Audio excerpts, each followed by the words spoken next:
Welcome to my channel deputy tutorial. हम इससे पहले के लेक्चर्स में, इससे पहले के पार्ट्स में हमने एक्सरसाइज 2.2 का क्वेश्चन नंबर 1 कंप्लीट किया। उससे पहले हम सारे एग्जाम्पल, इसके बेसिक्स, जीरोस क्या होते हैं, जीरोस कैसे फाइंड किए जाते हैं, सम ऑफ जीरोस क्या होता है, उसके बाद उन जीरोस का कोफिशिएंट से क्या रिलेशन होता है, इस प्रकार से सारे बेसिक और कॉन्सेप्ट कंप्लीट करते हुए हम यहाँ तक आए हैं। अब हमारा नेक्स्ट क्वेश्चन है एक्सरसाइज 2.2 का, फाइंड द क्वाड्रिक पोलिनोमियल। हमें एक क्वाड्रिक पोलिनोमियल फाइंड करना है, each with the given numbers, कुछ नंबर दिए हैं द सम एंड प्रोडक्ट के फॉर्म में, it's zeros respectively.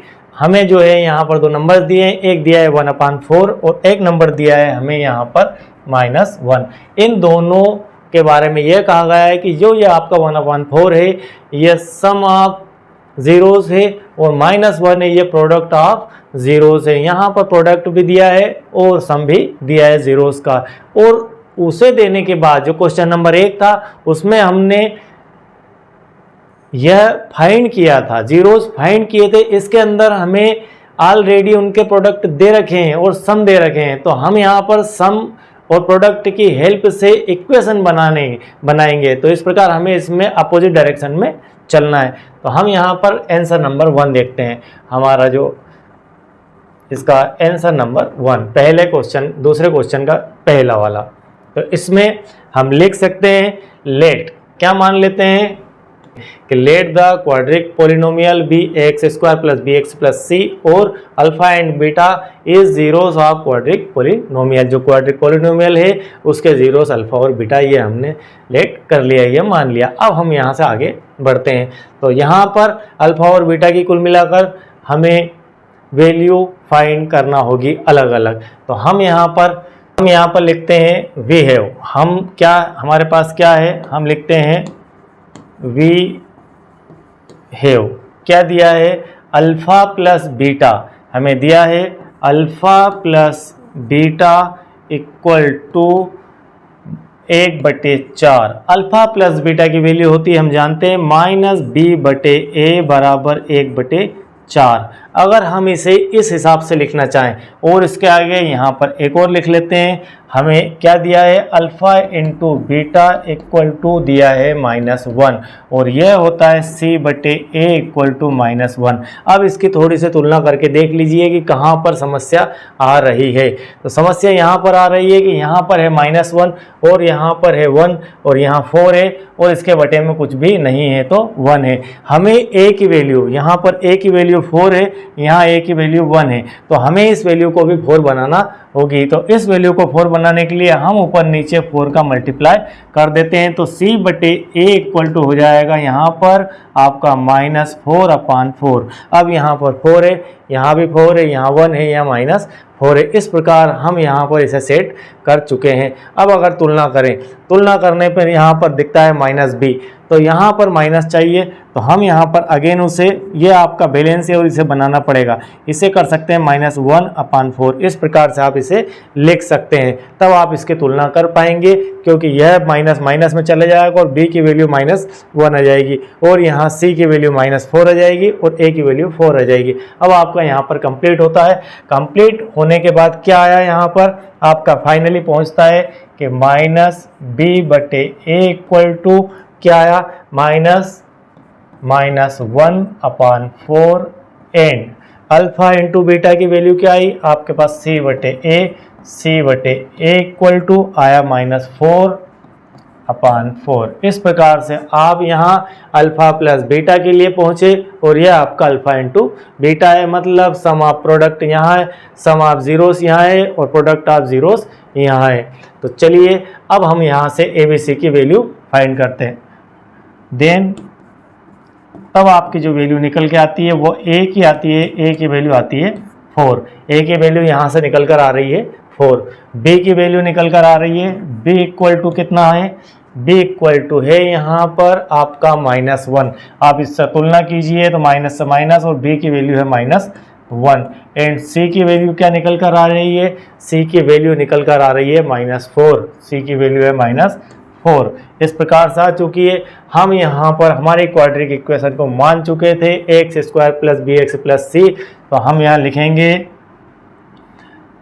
A b and c की value put in quadratic polynomial. Quadratic polynomial में एबीसी की वैल्यू पुट करते हैं। हमारा क्वाड्रिक पॉलिनोमियल है a x square plus b x plus c, ये हम मान चुके हैं क्वाड्रिक पॉलिनोमियल को। तो हम यहाँ पर वैल्यू पुट करते हैं, तो यहाँ हो जाता है 4x स्क्वायर और b की वैल्यू माइनस में है तो -1x, और यहाँ पर इसकी वैल्यू -4 में है तो ये -4 रख दी, तो 4x स्क्वायर माइनस 1x और माइनस यहाँ पर c की वैल्यू माइनस तो -4। यह आपका फाइनली आंसर आ चुका है। यह जो हम फाइंड करना चाह रहे थे कि क्वाड्रिक पॉलिनोमियल, तो यह आपका क्वाड्रिक पॉलिनोमियल आ चुका है। तो इस प्रकार से आप बड़े ही ध्यानपूर्वक इसको इस प्रकार से अरेंज करते हुए एबीसी की वैल्यू फाइंड करेंगे और एबीसी की वैल्यू फाइंड करके आप फाइनली आपकी क्वाड्रिक इक्वेशन जो आपने मानी है क्वाड्रिक पॉलिनोमियल उसके अंदर रख दीजिए, तो आपको फाइनली पॉलिनोमियल प्राप्त हो जाएगा। तो इस प्रकार हमारा ये क्वेश्चन नंबर 1 कंप्लीट होता है। चलिए हैं क्वेश्चन नंबर 2 है हमारा, जिसके अंदर दिए हैं हमारे sum of zeros √3 and product of zeros 1/3। तो हम यहाँ पर लिख सकते हैं answer number 2, let the quadratic polynomial b x square plus b x plus c. हम मान लेते हैं कि यह हमारा एक स्टैंडर्ड फॉर्म होता है क्वाड्रिक पॉलिनोमियल के लिए, वह हमने मान लिया। एंड इट्स जीरोस, और इसके जीरोस अल्फा एंड बीटा है, क्योंकि हमें अल्फा प्लस बीटा दिया हुआ है √3 और अल्फा इंटू बीटा की वैल्यू दी है 1/3। तो इस प्रकार से आप इसे देख सकते हैं। तो यहाँ पर alpha plus beta equal to √2/1, मतलब यह आपके किसके इक्वल है, यह आपके इक्वल है -b/a के इक्वल है। -b/a बराबर √2/1। चलिए आपने यह लिख लिया। अब आप इसके आगे आइए, अब आप इसके सेकंड में समझिए कि अल्फा इंटू बीटा, इसको साथ चलाएंगे तो ज़्यादा फायदे में रहेंगे। अल्फा इंटू बीटा की वैल्यू दी है हमें 1/3, यह लिख दिया अपन ने 1/3, मतलब c/a बराबर 1/3। इससे हमें एक चीज़ यह क्लियर होती है, क्या क्लियर होती है, 1/3। आप यहाँ देखिए जब इसकी तुलना आप करेंगे तो आपको एक क्लियर बात निकल कर आती है कि a की वैल्यू यहाँ पर 3 है। क्या a की वैल्यू यहाँ पर 3 आ रही है, नहीं आ रही है, इसका अर्थ है कि कहीं कुछ कमी पूरी करना है। तो यहाँ पर हम 3 लाने के लिए -b/a लिखते हैं बराबर √2/1। इन दोनों में हम ऊपर नीचे 3 का मल्टीप्लाई कर देते हैं, ऊपर भी 3 और नीचे भी 3। जब ऊपर नीचे हम 3 का मल्टीप्लाई कर देंगे तो -b/a इक्वल टू 3√2 आ जाएगा और बटे में हमारे पास 3 आ जाएगा। अब आप देखिए a की वैल्यू यहाँ पर 3, a की वैल्यू यहाँ पर 3, b की वैल्यू, आपको a की वैल्यू दोनों में कॉमन दी ही इसलिए गई है कि आप दोनों के तुलना कर सकें, आप उस समीकरण को, उस इक्वेशन को इक्वल बना पाएं। तो इस इक्वल बनाने के लिए ही a को यहाँ पर बैलेंस के रूप में दिया गया है। आप सिर्फ a को यहाँ पर इक्वल कर लीजिए, b और c जो भी होता हो, जो भी आना हो वो आ जाएगा। तो हमने यहाँ पर 3 का मल्टीप्लाई करके इसे इक्वल कर लिया है। कुल मिलाकर फाइनली हमें यहाँ पर यह प्राप्त होता है, एक यह प्राप्त हो रहा है और एक यह प्राप्त हो रहा है। फाइनली हमें यहाँ पर -b/a यह प्राप्त हुआ और c/a यह प्राप्त हुआ है। हम -b/a को थोड़ा और संशोधित करके लिख देते हैं। हम यहाँ पर माइनस है और यहाँ पर माइनस नहीं है, तो हम इसे लिख सकते हैं, हम इसे थोड़ा सा और बेस्ट लिख देते हैं। तो -b/a इक्वल टू माइनस और अगेन -3√2/3।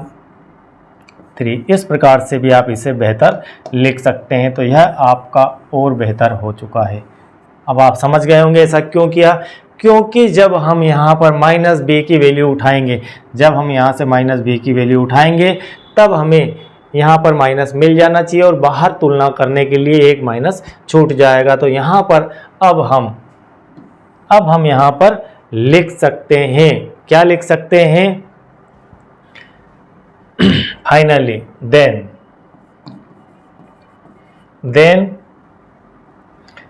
a इक्वल टू कितना प्राप्त होता है, ए इक्वल टू ए की वैल्यू क्या आ जाती है, अब आप खुद देख लीजिए, यहाँ पर 3 है और यहाँ 3 है, दोनों का कंपैरिजन करते हैं, दोनों का कंपैरिजन करके ए की वैल्यू 3, ए की वैल्यू 3, हम फाइनली ए की वैल्यू यहाँ पर 3 लिख देते हैं और बी की वैल्यू निकालने चलते हैं। तो बी की वैल्यू तुलना करते हैं, यहाँ माइनस और बी की वैल्यू, यह अंदर वाला पूरी बी की वैल्यू है, तो बी की वैल्यू आती है -√3 इस प्रकार से आपके पास यहाँ b की वैल्यू आती है। और c की वैल्यू निकालना है तो c की वैल्यू यहाँ पर 1 है, तो हम लिख सकते हैं c = 1। अब a, b और c की वैल्यू आपके पास आ चुकी है। अब हम पुट इन हमारी जो क्वाड्रिक पोलिनोमियल है उसके अंदर करते हैं। तो पुट इन हमारी क्वाड्रिक पोलिनोमियल दिए ax² plus bx plus c, हमें यह दिया हुआ है क्वाड्रिक पोलिनोमियल का स्टैंडर्ड फॉर्म जो हम लेट कर चुके हैं इसको। तो हम यहाँ पर इसके अंदर वैल्यू पुट करते हैं। a की वैल्यू हमने रखी है यहाँ 3, तो यह हो चुका 3x² प्लस b की वैल्यू है यहाँ पर -3√2 और यहाँ प्लस c की वैल्यू है 1। इस प्रकार से हमने इसकी वैल्यू पुट कर दी। अब हम इसको सिंप्लीफाई कर लेते हैं, तो 3x² -3√2 प्लस 1 हम लिख सकते हैं। यह हमारा क्वाड्रिक पोलिनोमियल बन चुका है। तो यह हमारा फाइनली आंसर आ चुका है। अब एक और छोटी सी बात है कि क्या यही इक्वेशन फाइनल है इस वैल्यू के लिए? इस वैल्यू के लिए यह इक्वेशन के अलावा कोई और इक्वेशन नहीं हो सकती है क्या? आपके ऑब्जेक्टिव में कहीं इस प्रकार की दिख जाए बात कि क्या फाइनली यह इक्वेशन, इसके आगे कोई इक्वेशन नहीं हो सकती जो इस वैल्यू को संतुष्ट करे? तो हाँ, हो सकती है। हो कैसे सकती है? हम इसमें एक रियल नंबर का मल्टीप्लाई कर सकते हैं पूरे इक्वेशन के अंदर। 3x² -3√2 प्लस 1 के अंदर आप किसी भी एक नंबर का मल्टीप्लाई कर दीजिए। आप 2 का कर दीजिए, आप 3 का कर दीजिए, आप 4 का कर दीजिए। जो भी इक्वेशन आएगी यहाँ पर, जो भी इक्वेशन क्या, जो भी आपकी एक्सप्रेशन आएगी यहाँ पर, वह एक्सप्रेशन, वह आपका पोलिनोमियल इस वैल्यू को संतुष्ट करेगा। ठीक है, उसके जीरोज भी वही रहेंगे, उसके जीरोज भी। तो हम ऐसा नहीं कि एक ही इक्वेशन, एक ही यहाँ पर पोलिनोमियल ले सकते हैं, और भी कई पोलिनोमियल यहाँ पर हो सकते हैं। लेकिन वो कैसे होंगे? वह एक नंबर के मल्टीप्लाई में होंगे, मतलब उसमें पूरे एक डिजिट फाइनली उसका स्वरूप यह होगा। लेकिन उसको जब हम किसी एक नंबर से मल्टीप्लाई करेंगे तो एक नया हमें पोलिनोमियल प्राप्त हो जाएगा।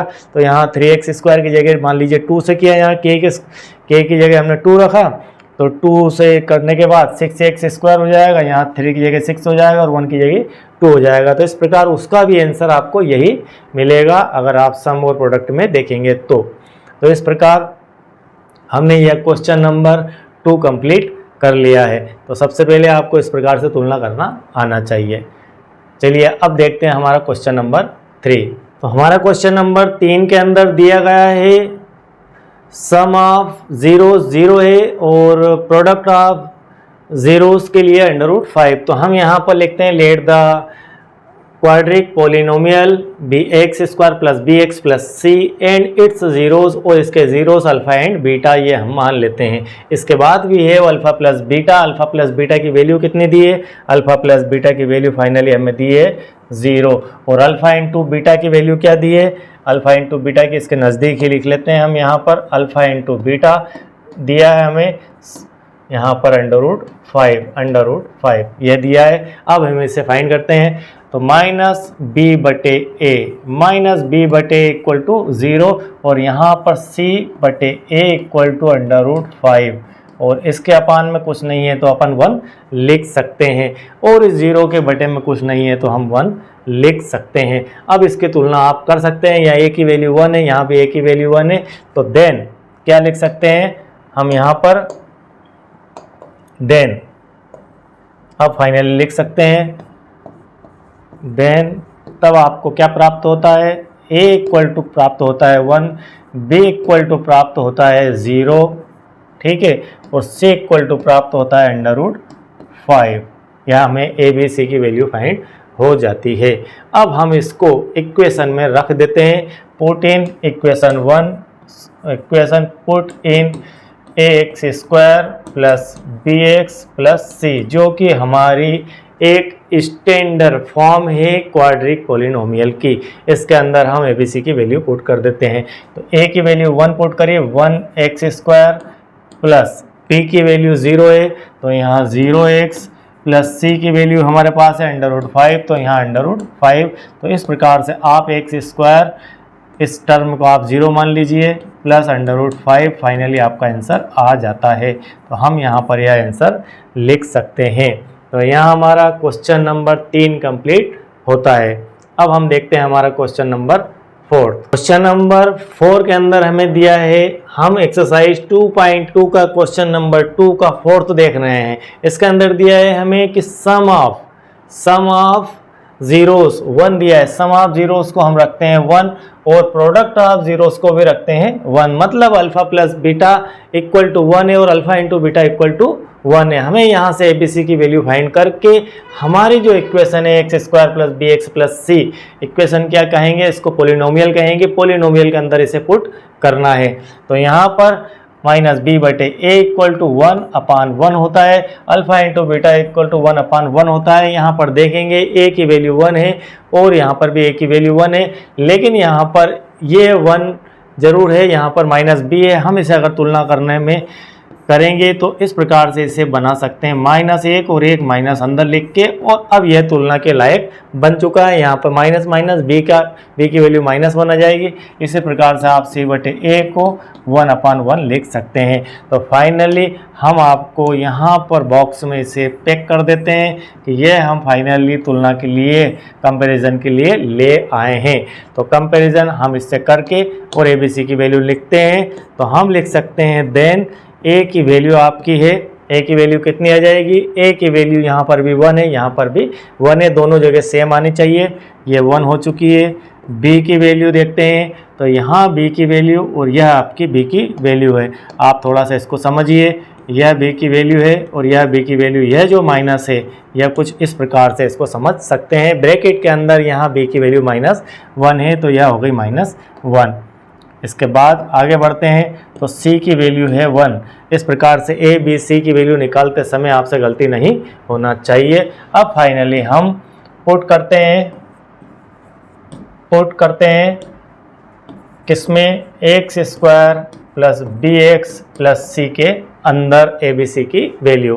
तो abc की वैल्यू इसके अंदर पुट करते हैं तो a की वैल्यू यहाँ पर है 1, तो हम लिखेंगे इसे 1x², ठीक है, प्लस b की वैल्यू है -1 तो b की जगह आप रखेंगे -1x, प्लस c की वैल्यू है 1, c की वैल्यू रख दीजिए 1। अब इसे थोड़ा सा सिंप्लीफाई कर लीजिए तो x² माइनस x प्लस 1 ऐसा आप इसको लिख सकते हैं। यह आपकी वैल्यू आ चुकी है। अब यह आपकी एक पोलिनोमियल जो कि एक क्वाड्रिक पोलिनोमियल हमें फाइंड हो चुकी है और वही हमें फाइंड करना भी थी, फाइंड ए क्वाड्रिक पोलिनोमियल। अब आप से एक और छोटी सी बात है कि यह जो है x² माइनस x प्लस 1, क्या है, यह फाइनली एक इक्वेशन हो सकती है क्वाड्रिक पोलिनोमियल की जो इस वैल्यू को संतुष्ट करे या इस वैल्यू को प्राप्त करे।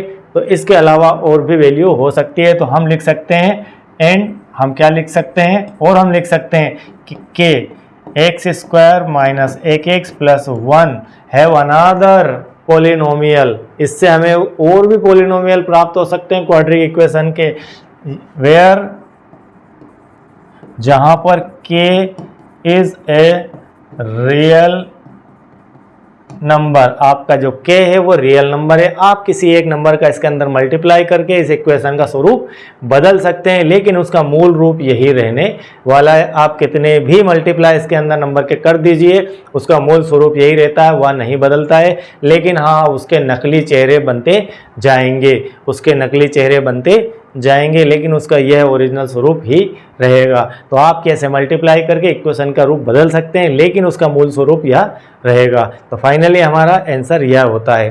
तो इस प्रकार आपका क्वेश्चन नंबर 4 कंप्लीट होता है। हाँ, जो क्वेश्चन नंबर 5 है एक्सरसाइज 2.2 का क्वेश्चन नंबर 2 का क्वेश्चन नंबर 5, उसके अंदर यह दिया है कि सम ऑफ जीरोस -1/4 और प्रोडक्ट ऑफ जीरोस 1/4 और इसके बाद आपको फाइंड द क्वाड्रिक पोलिनोमियल करना है। तो हम यहाँ पर let the quadratic polynomial b x square plus b x plus c, यह एक स्टैंडर्ड फॉर्म होता है क्वाड्रिक पोलिनोमियल का, हम मान लेते हैं।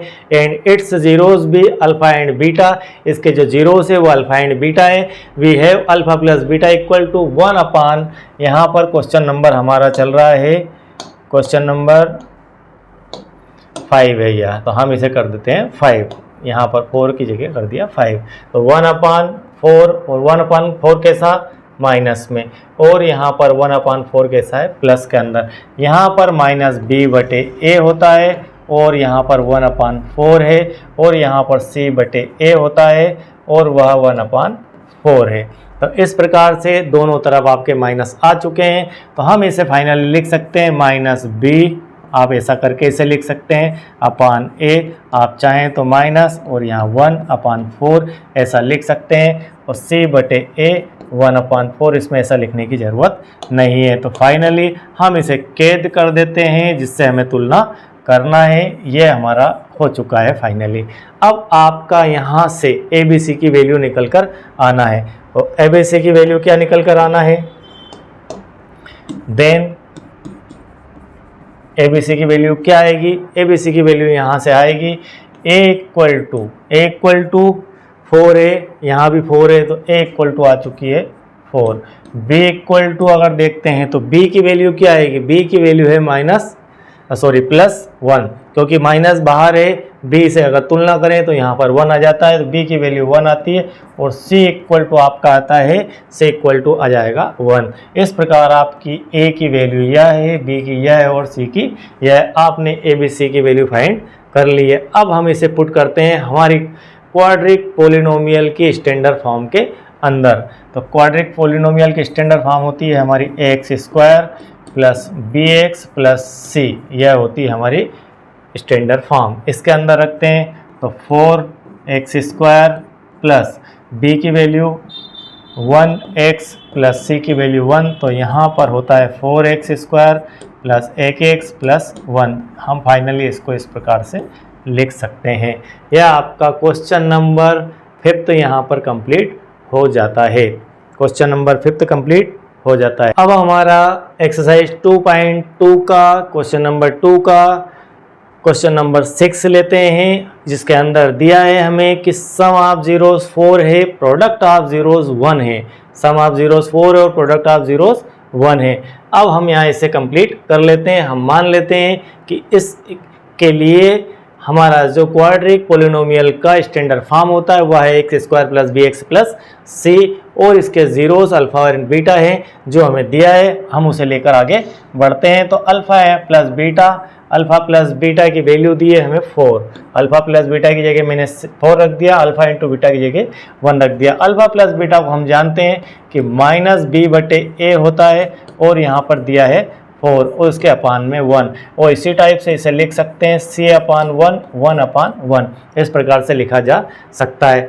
अब हम इसकी तुलना अगर करें तो यहाँ पर माइनस है और यहाँ पर माइनस नहीं है, तो इसे थोड़ा सा मॉडिफाई करके हम ऐसा बना सकते हैं। यह हो चुका है, और हम इसे एक माइनस बाहर दे देते हैं, एक माइनस अंदर दे देते हैं, और बटे में 1, इस प्रकार से लिख सकते हैं। माइनस माइनस प्लस 4 हो जाएगा, और इसकी तुलना भी आसानी से हो जाएगी। और सी बटे ए इक्वल टू 1 अपान 1, तो ए की वैल्यू आपको दोनों जगह 1 मिल जाती है। हम इसे बॉक्स के अंदर बंद कर देते हैं, जिसकी हमें तुलना करना है। फाइनली हम इसकी दोनों की कंपैरिजन करेंगे। कंपैरिजन करने से हमें क्या मिलता है, कंपैरिजन करने से हमें मिलता है ए इक्वल टू, ए की वैल्यू मिलती है 1, बी की वैल्यू मिलती है बी इक्वल टू -4, ठीक है, -4 मिलती है, और सी की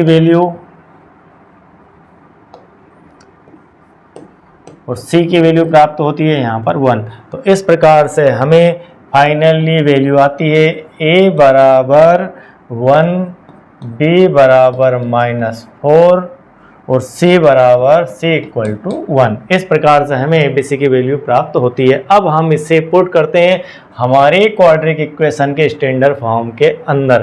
क्वाड्रिक इक्वेशन के स्टैंडर्ड फॉर्म है हमारी a x square plus b x plus c, यह हमारी क्वाड्रेटिक इक्वेशन की स्टैंडर्ड फॉर्म है। इसके अंदर हम वैल्यू पुट करते हैं। ए की वैल्यू है 1 तो 1x² प्लस बी की वैल्यू है -4, हमने यहाँ रख दी -4, एक्स प्लस सी की वैल्यू है 1।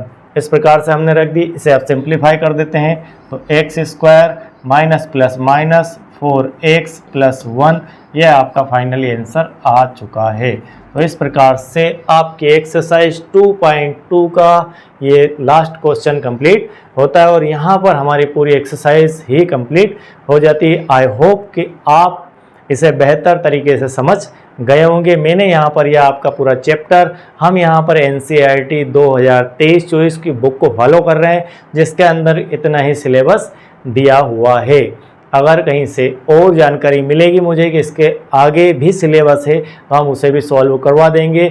आपको एल्गोरिथम के कुछ डिवाइड मेथड के यहाँ क्वेश्चंस और बनते हैं। इसके बाद वो एक पार्ट इसके अंदर अभी नहीं दिया गया है, इस सेशन में उसे गायब कर दिया गया है, रिमूव कर दिया गया है, तो हम उसे बाद में देखते हैं। अगर होगा तो हम इसे करवा देंगे, अदरवाइज़ इतना ही ठीक है, क्योंकि जितना NCERT कह रहा है उतना ही हमें करना भी चाहिए और आप भी अनावश्यक क्यों पढ़ेंगे हमसे।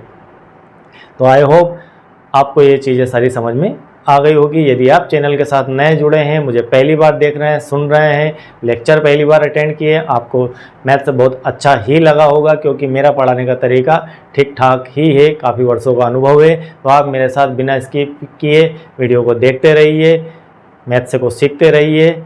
और यदि आपने अभी तक चैनल को सब्सक्राइब नहीं किया है तो चैनल को सब्सक्राइब भी कीजिए, लाइक भी कीजिए, अपने दोस्तों को शेयर कीजिए। साथ में यदि आपने अभी तक बेल आइकॉन प्रेस नहीं किया है तो बेल आइकॉन भी प्रेस कीजिए, ताकि आपको नेक्स्ट वीडियोस के, लेक्चर्स के नोटिफिकेशन फास्ट मिल सके और आप इसका त्वरित लाभ ले सकें।